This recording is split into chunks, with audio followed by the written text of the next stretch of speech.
저 하나님의 은혜로 하나님의 사람 이승만 대통령이 구원받은 뒤에 자유를 그렇게 사모하다가 미국 가서 미국의 모든 걸 다 보고 그걸 그대로 이 땅에 옮겨서 그래서 대한민국의 자유헌법을 만들어줬어요.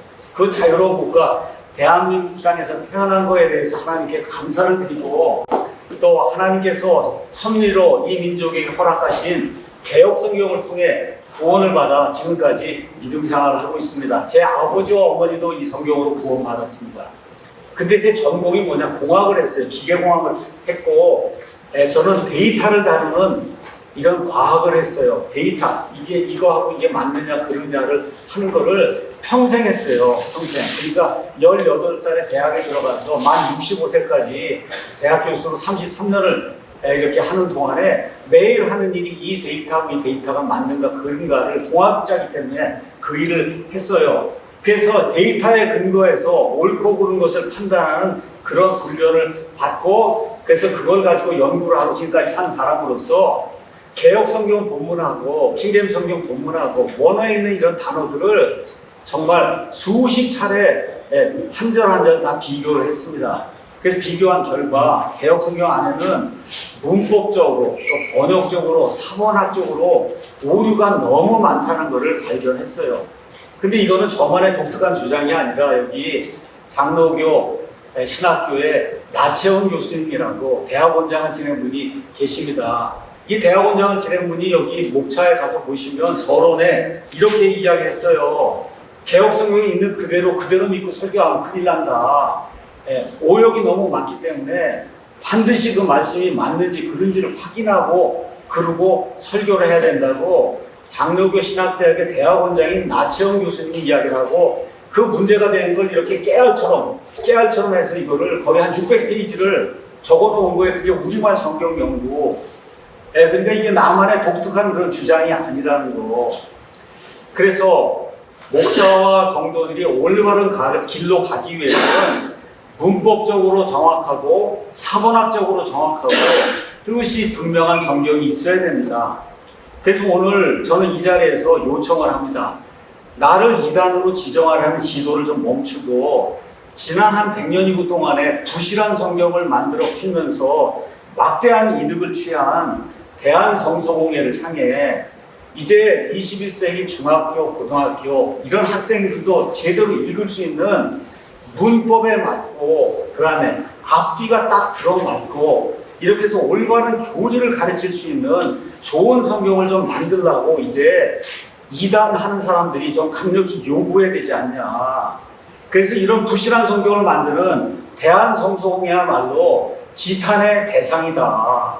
그래서 이거를 좀 여기도 한장총 이번에 모이거든. 제발 좀 그런 거 결의해갖고 그 결의안을 대한성서공회에 내고 그 다음에 9월 총회에 좀 내고 이렇게 해서 올바른 이런 성경을 내도록 그렇게 하는 것이 좋지 않냐. 제가 요새 마지막 작업을 하고 있습니다. 그 작업이 뭐냐? 이름이 킹제임 성경, 개혁 성경, 비교, 대조 성경이에요.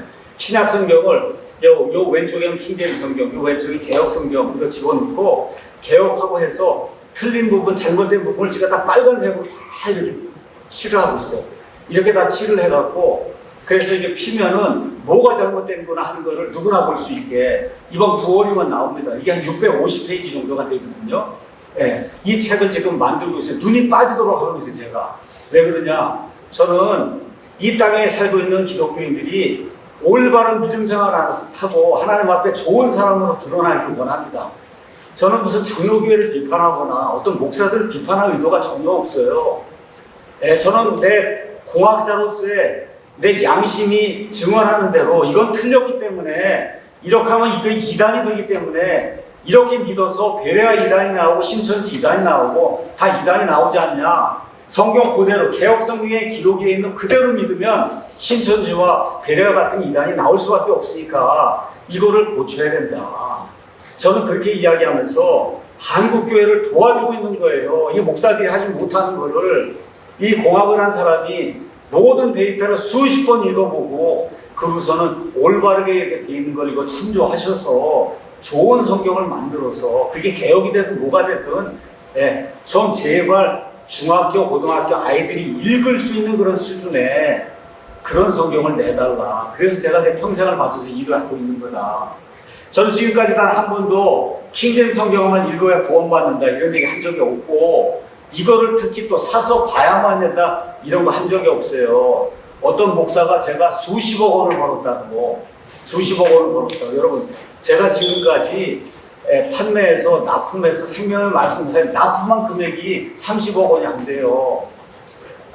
30억 원이 안 돼요, 지금까지. 그럼 몇 권을 팔았고, 그 가운데 그거 하면서 1판, 2판, 3판 이거 나올 때마다 그 전판 산 사람 다 무료로 교환해주고, 이렇게 이제 하면서 지금까지 왔거든요. 이런 사람을 보고 뭐 수십억 원을 이 주장하는데 이 이단 감별사가 재판을 받다가 통장을 깠더니 14억 원이 나왔다. 이게 지금 다 기록이 남아있는 거 아닙니까? 그렇게 된 거를 또 해서 또 CBS인가 뭐 어디에서 제가 뭐 200억 원을 벌었다 그러니까. 그렇죠? CBS 뉴스에 나와요. 제가 200억 원인가 벌었다고. 이런 방식으로 거짓 뉴스를 이렇게 자꾸 내고 그러는데 이번에 그냥 두지 않을 거예요. 그래서 내가 하지도 않은 말과 문맥에서 벗어나 한 구절을 붙잡고 뭐 삼신론, 킹제임스 유일주의 하며 저를 이단으로 몰아가는 일은 하나님의 사람이라고 불리는 목사들이 해서는 안 된다. 그러다 보니까 이단 강결사가 성도들에게 어떻게 조롱과 비난의 대상이 되고 있는 거 아닙니까? 여러분, 장로교인들이 얼마가 돼요? 500만이고 우리 교회는 1000명이 안 돼요. 500만 명이 뭐가 무서워서 1000명도 안 되는 그런 교회 목사를 이렇게 벌벌벌벌 떨고 그러는지 난 도대체 이해가 안 되더라고. 500만 성도를 가지고 있는 장로교인들이. 그래서 이러한 이단 지정 관행이 왜 유독 장로교회에서만 반복이 되냐. 제가 말씀드린 대로 칼빈주의가 지닌 국가교회 배타성, 오직 장로교만이 공교회라고 하는 이러한 사고방식, 여기에서 비롯된 거예요. 우리 장로교회만 공교회다. 여러분, 그렇지 않습니다. 그렇지 않아요. 역사는 그렇게 이야기하지 않거든요. 한국식 장로교회가 표준이 아니고 이 성경이 표준이 되는 이런 교회를 해야 된다. 바이블을 믿어야지 칼빈이나 루터나 웨슬리 믿는 거 아니다. 그래서 저를 비판하는 사람들에게 요청을 해요. 앞으로 비판하거나 할 때는 내가 쓴 책과 내가 말한 말 이거를 문맥적으로 다 읽어보고 정확하게 판단한 다음에 이단이든 뭐든지 비판을 해라. 또 이분들이 얘기하는 게 장로교는 나 때문에 인원수가 감소를 하고 있다. 제가 가서 살펴보니까 한국교회가 전체적으로 교인수가 감소하는데 코로나19 이후에 교인수가 적어도 20에서 30%가 자동으로 지금 감소했다고 그렇게 다 알려져 있습니다. 그러니까 교인수가 줄어드는 이유는 목회자와 교회 구조 자체에서 찾아야지 엉뚱하게 나 같은 희생양을 하나 잡아가지고 이 사람 때문에 교회 교인수가 줄어든다 이렇게 하는 거는 비겁한 행위다. 비겁한 거예요. 비겁한 거. 그래서 기억을 해야 됩니다. 지금 밖에 있는 사람들이 교회에 대해서 호감을 갖는 사람이 20%도 안 돼요. 제가 처음에 교회를 한다 그래서 예배당을 하나 이렇게 빌리러 빌딩마다 돌아다니는데 교회 한다 그러면 절대 빌딩을 안 빌려줍니다. 왜 그래요? 1년 360일 아침부터 와서 새벽 기도한다고 북치고 장구치고 금요일 날부터 해서도 뭐 몇 시간씩 하고 큰 소리 지르고 뭐 하고 하는데 여러분 교회가 일단 빌딩에 들어오면 그 빌딩에 사는 모든 사람들 장사도 뭐 못합니다. 근데 무슨 호감을 받을 수가 있겠어요, 교회가. 그러니까 지금 우리가 하고 있는 일이 상식적으로 좀 맞는가 이렇게 보면서 세상 사람들에게 호감을 받아요. 사도행전 2장에 있는 것처럼 사람들에게 호감을 받아야 교회가 늘어나는 그런 일이 있을 거 아니에요. 성경에 있는 그대로 해야 되는 거예요, 점잖게. 자, 그래서 교회가 소멸되고 있는 근본적인 원인 가운데 하나를 꼭 집어서 제가 이야기하면 중고등학생이 읽어도 뜻을 제대로 이해할 수 없는 부실한 성경 번역 그 자체, 그것이 문제다. 읽으면 무슨 뜻인지 알아야 될 거 아닙니까, 여러분? 주어도 없고 목적어도 없고 접속 부사도 없고 관용어도 없고 다 이렇게 돼 있고 많은 구절이 빠져 있고 이렇게 이제 돼 있으니 읽으면 어떻게 그 뜻을 알 수가 없잖아요. 그래서 문장 자체가 뭐 사본이 어쨌든 문장 자체가 우리말 문법에 좀 맞는 그래서 중학교, 고등학교 아이들이 읽으면 이게 술술 읽혀야 될 거 아닙니까? 그래야 이해를 하고 예수님도 믿을 거 아니에요? 교회도 다닐 거 아니에요? 그래서 하나님의 말씀을 이렇게 부실하게 번역해 놓고 성도들에게 읽으라고 내놓으면 이거는 하나님의 교회를 망치는 일이다. 그래서 어떤 목사님이 이 군목으로 일해요. 그래서 세례를 준단 말이에요. 세례를 주면 성경책을 준다는 거예요. 군인들에게. 목사님, 그 성경책이요 하나도 안 읽습니다. 받아는 가는데 왜 그러냐? 읽을 수가 있어야지. 무슨 말인지 알아야 읽을 거 아닙니까? 군목이 이야기하는 거예요, 저한테. 자, 마지막으로 분명히 오늘 이 시간 이제 인터뷰를 하니까 제가 알리고자 합니다.